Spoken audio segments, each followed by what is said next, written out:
What's up, everybody? My name's Big Cam and welcome back to another Comically Boston breakdown episode. And today we are talking about the season 2 finale of Daredevil Born Again season 2 with episode 8 titled The Southern Cross. Now, watching this episode, I'm not sure where like the Southern Cross comes into the title. If you guys know, drop that down in the comment section below. But just to jump right on into it, previously on Daredevil episode 7, The Hateful Darkness, we saw the anti-vigilante task force shutting down protests out front of City Hall, and one of them killing Angela Ayala's friend, and Powell arrested Karen Page, and Fisk went over to Karen's cell and choked her, and that was a crazy scene.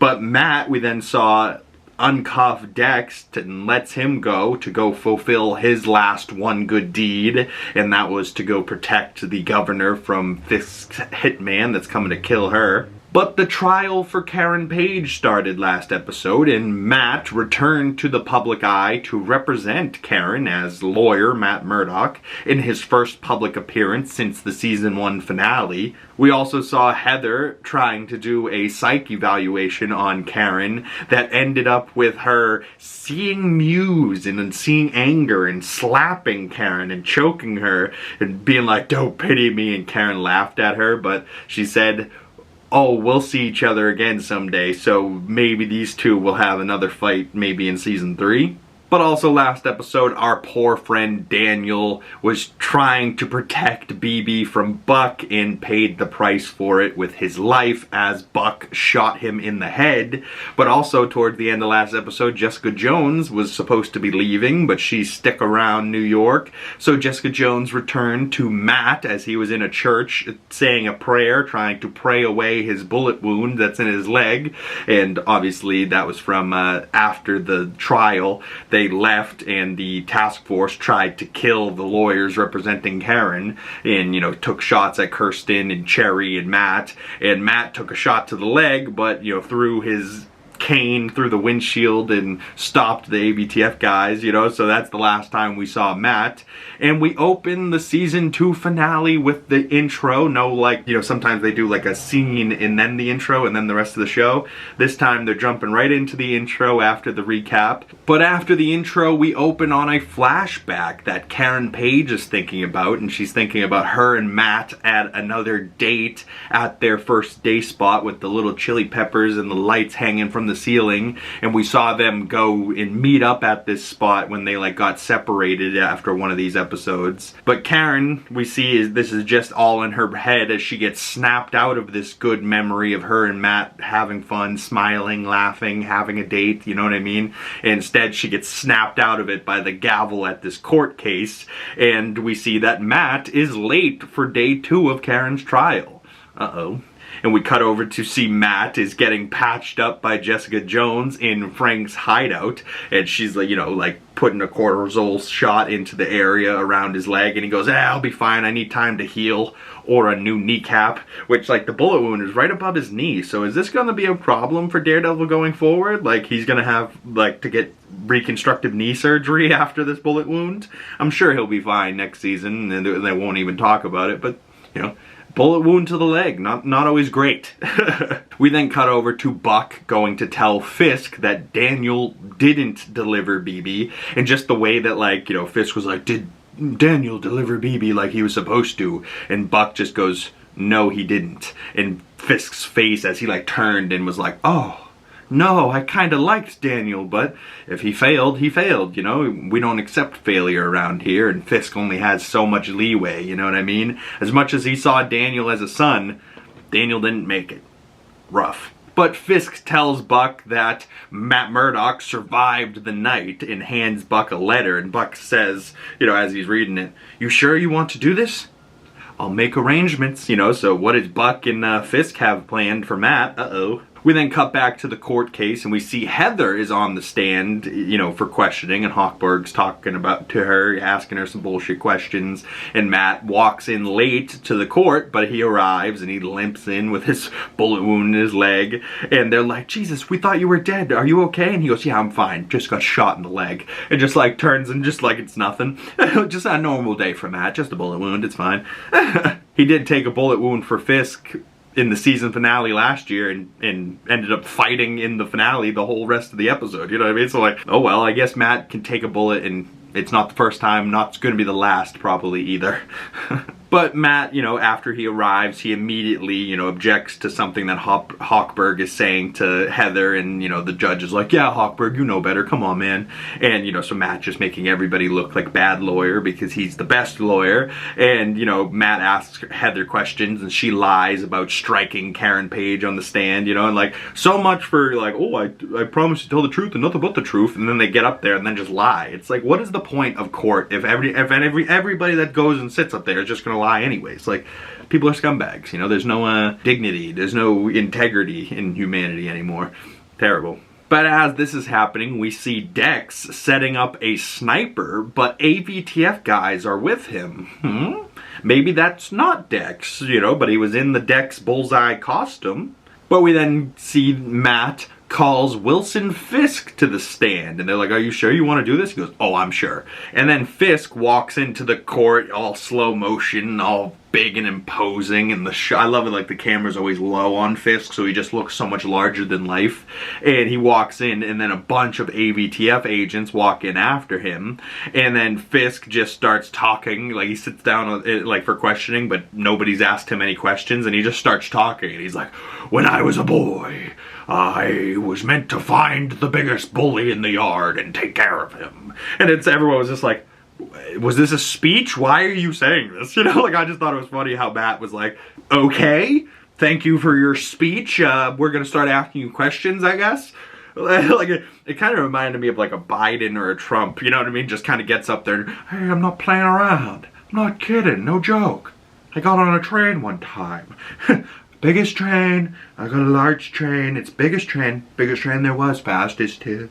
You know, like, oh god. We then cut back to see that sniper, who we thought was Dex in the Bullseye suit, is actually someone just disguised as Bullseye, and the real Dex arrives and takes out all the AVTF agents and chuckles as he takes out the imposter Bullseye and just says, poser, you know, as he like takes the gun. So now the real Dex has a sniper rifle watching the front door of the courthouse entrance. But then back inside the trial, everything that Matt is trying to throw at Fisk at this trial, anything he brings at him, you know, the judges are just sustained, and, you know, every time Hochberg's like, objection, and they're like, sustained, you know, and I think it's overruled and sustained. So if he goes, objection, and they sustained, you know, they granted him that, where if, you know, they say overruled, it's not granted type of thing.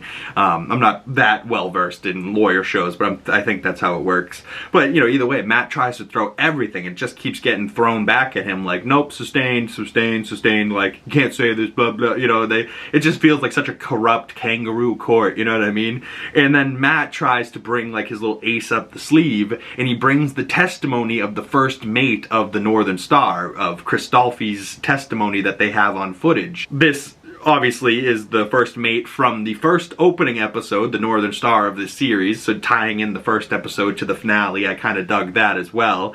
But, you know, Kristolfi's dead because Buck killed him because Fisk told him to a couple episodes back. So, you know, Hochberg's like, he's not here to say it in court, you know, this is admissible evidence, whatever. And he's like, oh, he would be here if he wasn't disappeared. So the, you know, judges are like, all right, in our chambers. And they're like, are you sure you want to do this? He's like, absolutely. And he's like, there will be no appeal. He goes, are you saying that in front of the judges? You might as well give Fisk the robes and gavel. And they didn't like that little comment from Matt, so they're like, all right, we'll listen to the tape, and, you know, this is gonna be bad news for Fisk, but also, like, this is like key evidence Matt has against him, you know? Even though this is a court case against Karen, he's now flipping the switch and making it like, Fisk is the bad guy here. We got the real criminal on trial. But as they're all in, like, the judge's chambers, like, talking, Fisk starts to talk under his breath, so, like, only he knows Matt can hear it, and he threatens Matt's life, and he's like, I could ruin your life and get you put in prison forever. And Matt's like, I could say the same thing to you.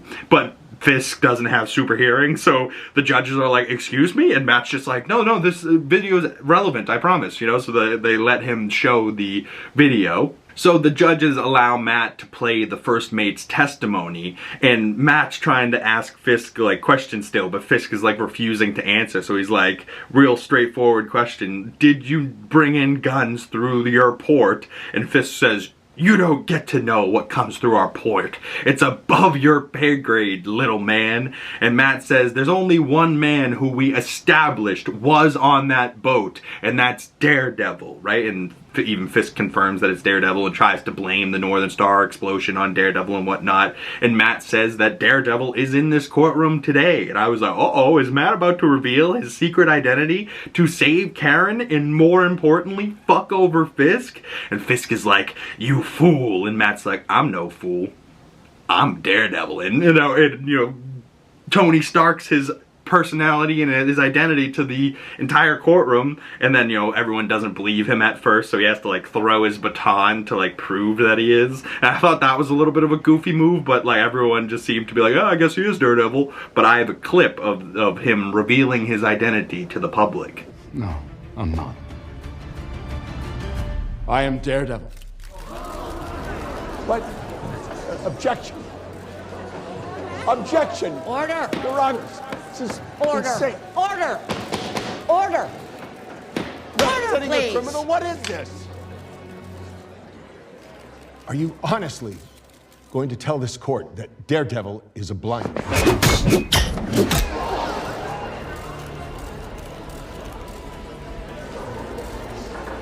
Oh man, so just like the look that Matt even gives Fisk right after he throws the thing, like, oh, you thought you had this over me? You thought you could reveal my identity to hurt me? Fuck you, Fisk. I'll reveal my own identity to hurt you, you know? So this was just a problem that Spider-Man went through, no? Like, revealing your secret identity could have big consequences.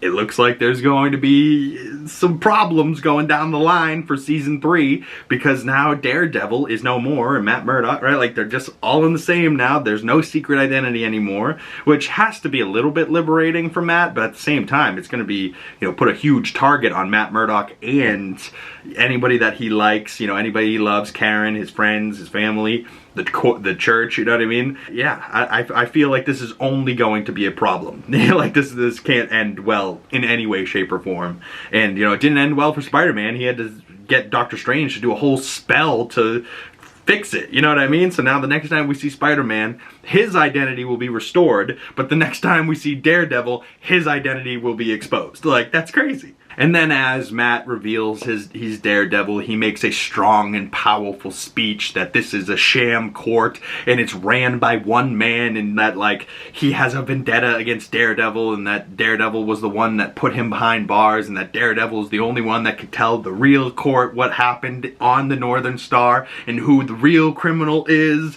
And, like, it's such a good speech. I wish I had a clip of it, but Matt absolutely crushes it in this scene, and the judges decide to throw out the court case because this court is a sham, and if it's Fisk's court ran by Fisk's judge and everyone's doing what Fisk tells them to do, this is not a court at all. This is just some bullshit, and the case gets thrown out and Karen gets to go free. So Matt wins and Karen and him kiss, and it's a sweet moment, but it was also kind of devastating. And Fisk says, you know, you've won nothing, Murdock, you know, and he just kind of like looks back at him. Oh, so good. But I love, like, he reveals his identity and Heather's like shaking her head like, no way, he's not Daredevil. And, like, you know, even Hawkberg's like, what? You know, and Krysten McDuffie just kind of grabs her face like, what? He's Daredevil? No way. And then she obviously, and everyone obviously, he throws that thing and they're like, oh, I guess he is Daredevil. That's all it takes, a blind man to throw his cane off a couple walls and catch it? Alright, well, I guess he's Daredevil. But after this court case, right, Fisk walks out and the governor is there to meet him and tries to make Fisk resign, but Fisk refuses, saying, oh, from a deranged lawyer, none of that will hold up in court. And she's like, this is the moment you resign. He goes, well, you're gonna have to start a lengthy process for that. I suggest you go ahead and do that. And Fisk, you know, walks away. And as they're walking out, they kind of like meet in the front lobby, and he's like, where are you going, Murdock? And they talk shit to each other, and Matt's in the lobby as well with his crew on the other side. And then all of a sudden, you know, Powell's like, he's coming out, take the shot. And then Dex over the headphone goes, "Oh, sorry, wrong Bullseye," and they start to panic, and even Matt's like, "No, you don't want to do that." And then Dex takes a shot, and he hits Buck in the gut. So Buck takes a stomach shot, and he's, you know, hurting, but he's probably gonna live. He's strong. He's probably taken a bullet before. But after, you know, shots are fired, they all kind of retreat back into their own rooms in this courthouse, and Fisk goes back into the courtroom, and Fisk is sitting in the judge's chair, and Fisk goes on the news and says that New York is in a state of emergency, and makes it sound like the vigilantes are coming for him and trying to attack him and kill him, and he's like, you know, defend me, pick a side, who do you choose? You know, he's trying to, you know, split the public into people that are here for Fisk and people that aren't, you know, and make it so there's two sides to this war, like Fisk isn't the cancer that's destroying this city, and he's just trying to blame it all on vigilantes. But as he does this kind of sham bullshit, you know, Mayor Fisk newscast, we then see BB does the underground BB report on the City Without Fear podcast, telling the truth and revealing she's the one that's been doing this, and we see her without the mask on, you know, showing her face, and obviously Fisk already knew that it was BB, so that's kind of why she's like, well, they killed Daniel, might as well show my face. And as soon as Fisk showed his on the news, she was like, this is what's really happening, he's bullshit, this is a lie. So that it just makes a bunch of protesters all go to the courthouse with Daredevil masks on, and, you know, Jess is there as well with Daredevil and their crew, and they're all in this one room, and Jess finds a bottle of booze and she starts drinking it, and Jess brought Matt's suit for him, so Matt's able to suit up as Daredevil, so he doesn't have to just play out the rest of this episode as Matt Murdock the lawyer. And Fisk addresses the AVTF and the people in his room and says, whatever happens here, Matt Murdock and Karen Page don't leave this building alive, right? So he's trying to get the cops to go kill two people that just got found innocent, right? Like, or one's Daredevil, but, you know, Karen just got found innocent at this trial, or case got thrown out, so he's like, doesn't matter, kill him. So then we see the task force is coming for them, and Jess is like down her bottle of booze, but then it's time for them to go have some fun, so then they start beating the ass of the AVTF guys, and you get a little hallway team-up fight between Jess and Matt, and not honestly the best fights of the series in this finale, but really a great episode, great dialogue. But there was also some things in it where I was just kind of like, you know, some things fell flat for me for some reason. I'm not sure. Maybe it was just kind of like because it was intense and emotional stuff. It wasn't necessarily like there was no humor in this show at this point. You know what I mean? Like the humor, Foggy died season 1, all of the humor went right out the window, you know, and there hasn't really been as much funny stuff. But like, I do like that there's a part in a second that comes up that made me die laughing. But outside the courthouse, we saw Mahoney, Cherry, and the other good cops trying to confront the AVTF, and Powell tells Cole North to open fire on them and shoot them, and this like big crowd of people, he wants them just to open fire. Like, Powell, you're such a fuck.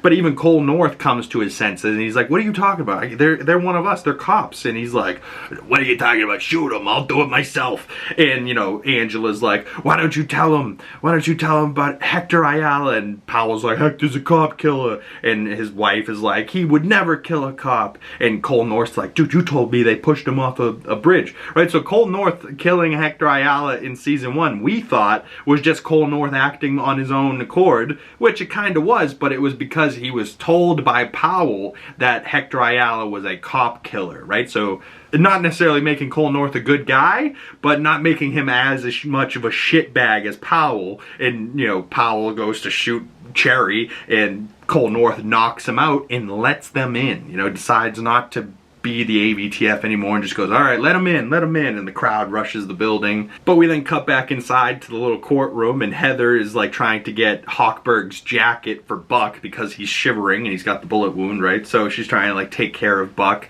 So maybe Buck and Heather will be a couple going into season 3. I would kind of like that. But, you know, Hawkberg's trying to like talk to her and be like, we shouldn't go down, we're normal people, we shouldn't go down for the likes of him. And he like pushes her hair out of her face, and he's like, come on, why don't we get out of here? here, and she throat punches him, and she's like, never touch me again, walks away. I thought that was kind of funny. But like, you know, it was a serious dark scene. Like, as much as it's funny, it's not like ha-ha funny. It's like, you know, it's like you get a chuckle from it, but it wasn't like a joke trying to make you laugh, you know? Like, there needs to be a little bit more humor in season 3, I think, because it's been very dark, very sad, very, you know, deep, dark stuff that we've been going through in this season. And I need a little bit more levity, you know? But we then see Sheila gets a call from the governor saying that they won't press charges if Fisk leaves the city and, you know, resigns and just takes off and gets out of Dodge. And Fisk gets all mad and, you know, he's like, open those doors! And they're like, you know, they clear out of the way and he opens the doors and there's protesters on the other side. And he opens them and goes, boo! And then, like, and this was, I don't know if this was meant to be funny, but it was like hilarious to see Fisk like, boo! And then just like beating the shit out of normal people, right? Like, none of these people were superheroes, just normal protesters, just like in Daredevil masks, just getting knocked out. And like, he probably kills like a good 20 normal citizens in this fucking hallway sequence of Fisk just knocking out folks. Oh my goodness. They're like cross-cutting back and forth with the parallels between, you know, Jess and Daredevil in their hallway and Fisk in his hallway, and they're dealing with ABTF and Fisk's dealing with protesters, and it's just a mess. But, you know, Fisk breaks one of their backs against the wall, and oh yeah, it's just a crazy, brutal scene from Fisk here. And like, you know it's Fisk, but you're like, my goodness, does he have to be so aggressive? And like, also in this same fight on Matt and Jess's side, Angela Ayala joins the fight as the White Tiger, and we see her kind of in her White Tiger suit. Not exactly a full suit like Hector's, but she's got a little White Tiger merch, if you would, on her, a little design, and she like is jumping on walls and beating the hell out of some ABTF guys, and she's cool, but I wish they had her doing a little bit more. Like, if Jess Jones and Angela Ayala actually had things to do in this series, it might have been a really good finale for me. Like, I'm totally glad Jessica Jones and Angela Ayala were in this season, but if it was up to me, I would have given them a little bit more to do, have them involved in the main story a little bit more. But, you know, it is what it is. Hopefully season 3, it really dives into some interesting stuff. But we then see Karen takes out an ABTF officer, and then the Daredevil and all of his troops rally in the main lobby, and it's just like a great shot where we get to see everybody all together, and we see like Mahoney behind them, and Cherry, and Karen, and Jess Jones, and Angela, right? You can see a little bit of her White Tiger suit where it's just like knee pads, some gloves, and like a white hoodie, and like a White Tiger bandana mask, but then the amulet gives her like the powers, and then they're all surrounded by all of the protesters and Daredevil masks. Like, yeah, it's just a great shot seeing the people rallying behind their hero. But then Fisk tosses some bodies and some protesters down the stairs, tumbling, and he walks down all bloody, and he's like, you're wrong about me. I did everything for you, for the city. But the crowd like boos and rushes him, and oh god, it was just like a great shot though of Vincent D'Onofrio covered in blood at the top of this staircase, and like just really trying to like one last like, I did everything for you, and it's like, dude, you're covered in blood of these protesters and you're trying to tell them that you're doing everything for them. Like, you're out of your mind, brother. But so the mob of people boos and rushes Fisk, and Matt's and everybody's trying to hold back the crowd because they're like, no, this isn't the way. But Fisk starts hurting all the innocent people, and all of these people start like pigpiling on top of Fisk, and they're like fed up with all of his corruption, and they all get on top of him and they're kicking him and like curb stomping him, and Matt stops them, pulls them off, and him and Fisk have like a one more moment where he's like, stay down, and they're both like on a knee across from each other, and you know, they have this like moment where like they're striking a deal with each other, and it has like a parallel to season 1 where like season 1 he said, I was raised to believe in grace, that we can be touched by the divine and transformed into a better person. But you should know, I also was raised to believe in retribution. So if you step out of line, I will be there, right? So now they call this conversation back in this season saying, this is your so-called retribution? It means nothing to me. And Matt says, what about grace? And Fisk says, no, no, no, you're not allowed to offer that to me, right? And so Matt learned a lot this year, like forgiving his best friend's killer, Dex, you know what I mean? And giving him mercy, and giving another one of his biggest enemies in Fisk here grace, right? Like, that's the type of man Matt has become, you know? He's willing and able to give his worst enemies mercy and grace, you know? And like, such powerful scene here between the two of them. I really like that. And like just the look on Fisk's face, he's like crying, but he's bloody and he's sweating, and like the two of them across from each other in this like scene, like this whole set was unbelievable. They had like probably 200 extras there too, like it seemed like it was crazy. But I have a clip of this whole conversation with each other. Listen to me. It's over.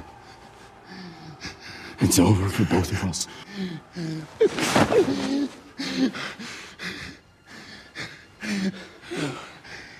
Take the deal. I will not. You go to prison, you die locked away from her memory. Or you do what you do and this whole thing starts over again. The poison. The fight. Death. This is your so-called retribution. It means nothing to me. What about grace? No.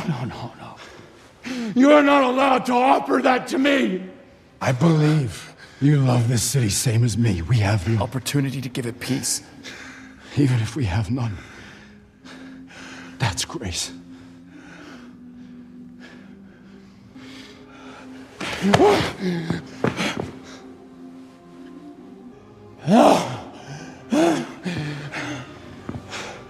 Please.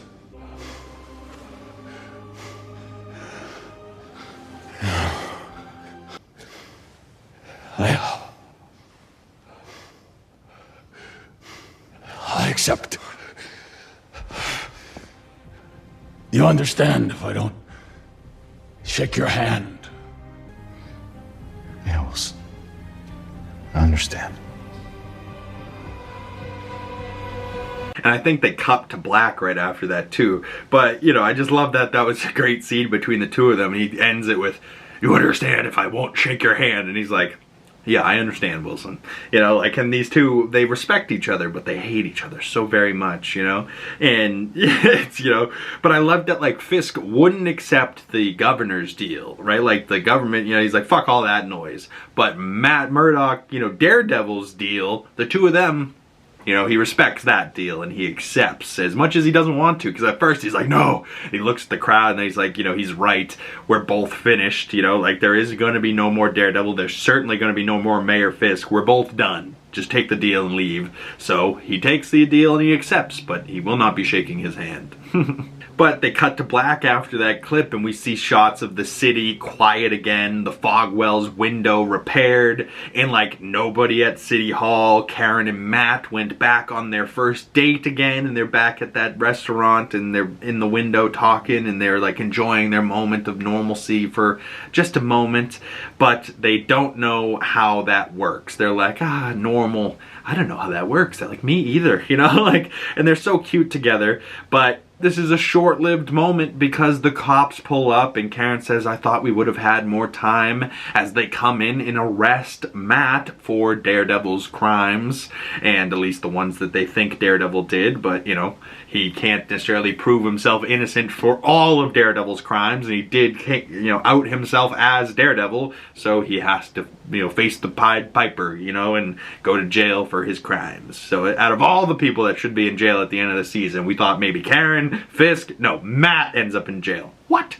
Crazy. So fucking Matt is going to be in jail for season 3 or maybe the start of it. Or maybe we see Spider-Man break him out in Brand New Day, because we do see Spider-Man in a prison fighting the Hand with his mask off. So maybe, just maybe, in that prison, the Hand also had a connection to Daredevil in like season 2 and season 1 of the Netflix Daredevil series. So maybe the Hand is back fighting Spider-Man and Spider-Man needs Daredevil's help. Or, you know, maybe we see Daredevil seeing this court case on the news, and we see, you know, Spider-Man seeing Daredevil outing his secret identity, and he's gonna go, oh, holy shit, that was my lawyer who helped me in Spider-Man No Way Home. I should go help him. I know what it's like to have my secret identity exposed. It's not great, you know, like, so I have a feeling there's going to be a connection here, or at least I hope, and if there's not, I'm going to be pissed. But we then cut over to a shot seeing Luke Cage return, and he walks in, and we see that he is Danielle's father, and he returns as he hugs her and Jess.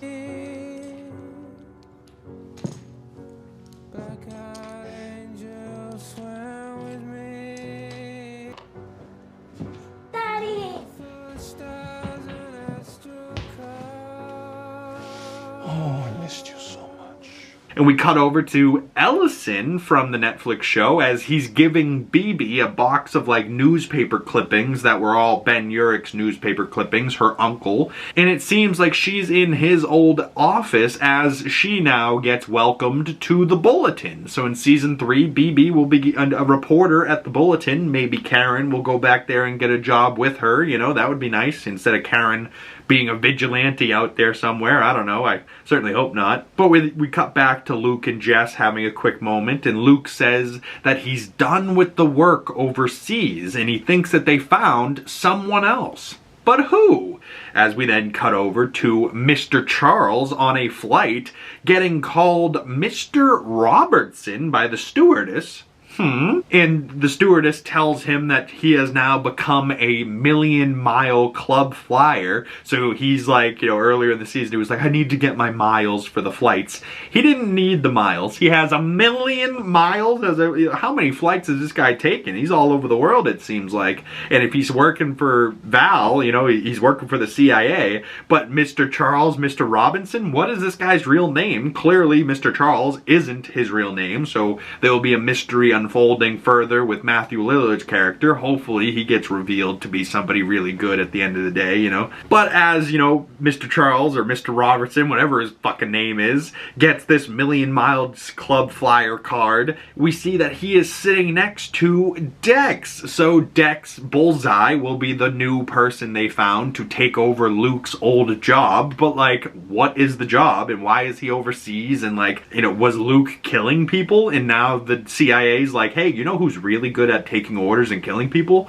Fucking Dex. Why don't we put Bullseye out there instead of making him go back in jail? You know, like use him rather than lose him, you know? But we see Jess and Luke close the door on her apartment, so they didn't go back to their house in the suburbs, and she stayed in New York, and it seems like she's in the same place she was in the Jessica Jones series with Alias Investigations, and I can't wait to see maybe she gets a season 4, or maybe this story is just looped into the Daredevil Born Again story, or maybe we get a spin-off show called Heroes for Hire, and we get, you know, Luke, we get Jessica Jones, we get Dex, we get more Mr. Charles. You know, I wouldn't be mad at this. Give us more from these characters, and whether it's a Heroes for Hire show or just Daredevil Born Again season 3, I'm here for it either way. As we then see Matt checking into prison, and he's getting his orange jumpsuit and his, you know, his, I don't know, blanket or whatever else they give him. But we then cut over to Heather as she's putting on the Muse mask, and she's going to be plunging into Lady Muse in season 3. That should be interesting. But we then see Matt in prison walking by Cole North and Powell, and he kind of gives a head nod to Cole North, and Powell looks all beat up in there. So they're all prison inmates at this place. And we see Fisk is on an island somewhere, so we don't necessarily see any landmarks or anything like that. So just a random island out in the middle of nowhere that Vanessa wanted to go with him, but now Vanessa's dead, so Fisk is just out standing on the shore looking off into sea, just imagining that Vanessa's standing there with him.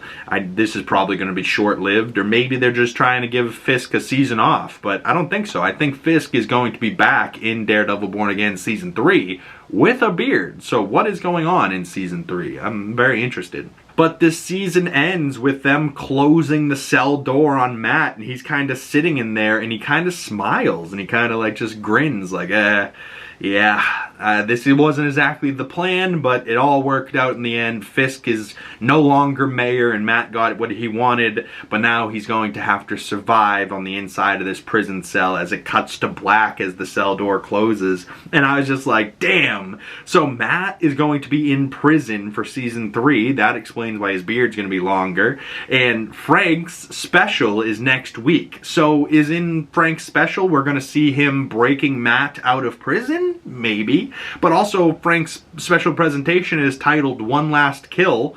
What is the one last kill? I was assuming it was Powell or Fisk or, you know, the ABTF guys. But if the ABTF is in prison, Fisk is on an island, what's going on with Frank Castle, you know? And I did predict throughout this season that the finale would feel like maybe Frank Castle should have been there. And yeah, like it does feel like maybe Frank Castle should have shown up in this season. So maybe that is what the special presentation coming out next Tuesday is supposed to be. Maybe they're just going to show us where and why Frank wasn't in the Daredevil series, but will it be set right after this, right? Like, will Frank's special presentation acknowledge the fact that Daredevil is not, you know, out and about anymore? Is he going to talk about Matt being in prison?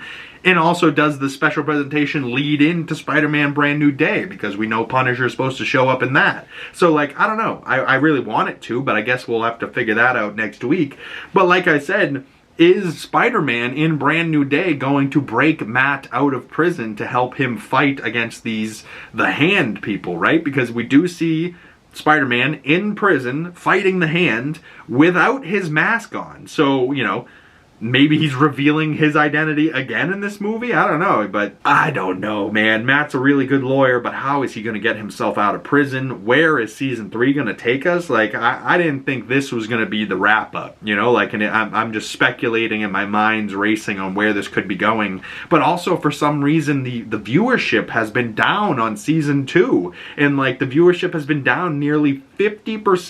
46% in views it's down, and 54% in hours watched, down from the first 5 episodes of season 1. So was the hype just that much more for season 1? Or is it like, you know, the Disney Plus prices and whatnot? I don't know, but I really, really enjoyed this season of Daredevil, and I can't wait to see more. This final poster here too, with like the Daredevil Born Again season 2 with the Fisk at top and all the white, and it's like bleeding into the black, and like the black suit has a little bit of red exposing it too. Like, I don't know, man. But also, like, when Matt now gets arrested, he did get arrested as Matt Murdock, you know, he wasn't out as Daredevil. So did he hide his Daredevil suit somewhere so that the government couldn't seize his stuff? I don't know. So when he comes out of prison, is he going to have to get another new suit? I hope so. I hope it's similar to this black suit, but he paints it all red, and we have the red Daredevil logo on his chest, and we get like the classic Daredevil suit, you know, almost like Ben Affleck's Daredevil suit from 2004's Daredevil, you know, like, I kind of want that red leather with the red DD on the chest, like, although this black suit might be my new favorite Daredevil suit. You know, I loved the ketchup and mustard from She-Hulk. I loved season 1's red suit, but the black suit with the DDs on the chest just hits so different, right? Like, and he looked so good this season. This season was really good. Interesting stuff. I don't know why viewership was down. I hope Jessica Jones and Luke Cage gets more to do. I hope the mystery with Mr. Charles ends up panning out. Dex, I really hope they do more with Dex and Bullseye. He's so good. Wilson Bethel as that character, it crushes it. And yeah, I just can't wait to see more. Do not kill Karen Page. I will hurt you if you do. And I still think they should bring back Foggy. As much as at this point it feels like he is definitely dead, I think they should bring him back. And also, maybe get Daredevil out of New York. Maybe take them over to the West Coast. That could be interesting as well. But it's up to them, and I guess we'll find out next year, because currently they are filming season 3. So this same time next year, Daredevil Born Again season 3 episodes should be coming out. So I can't wait for all that, and make sure you guys stay tuned. And once again, you guys, I really appreciate you if you've made it this far into the video, and I answer all my comments, and I would love to talk more with you guys about Daredevil Born Again. So drop your comments down in the comment section below. Subscribe if you haven't already, and hit that bell so you don't miss future Daredevil content and you get the notifications when those come out. Once again, my name's Big Cam. Thank you guys so much for making it this far into the video, and I'll see you gorgeous folks in the next one. Peace!